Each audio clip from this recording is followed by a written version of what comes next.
Win the Furrow programming on AgDay is brought to you by In-Furrow leader FMC. Visit your FMC retailer or infurrow.ag.fmc.com to learn more. This week, we're focusing on some of the agronomic ideas that can help you win the furrow next season. Today, how to pump up yields by focusing on ear flex in corn. Here's Isaac Ferry. So we never really want to walk away from a crop in season, and even if things have gone against us most of the season, some of these corn hybrids have so much potential in kernel depth and so much variation in kernel depth that there's a lot of yield to be made later in the season, even if the front half hasn't gone against us.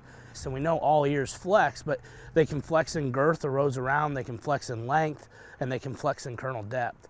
And some hybrids have a tendency to flex in certain areas over others. So maybe more likely to flex in girth, more likely to flex in length or depth than some others. And one of the things that we look at is trying to figure that out.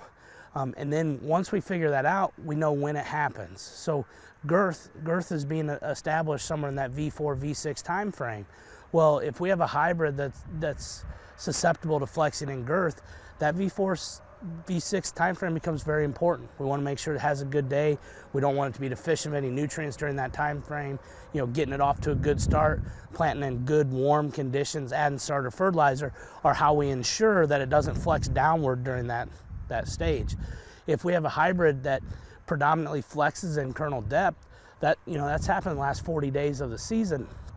So being on top of our late season in applications, making sure we have enough water, staying on top of the fungicide applications become pretty important, because that's when that hybrid is most susceptible to stress as we get to later seasons. So we want to do anything we can to mitigate stress during that time period, especially if that's where it's most susceptible to truncating yield overall. When we look at the hybrids flex, we always think of flex as flexing down.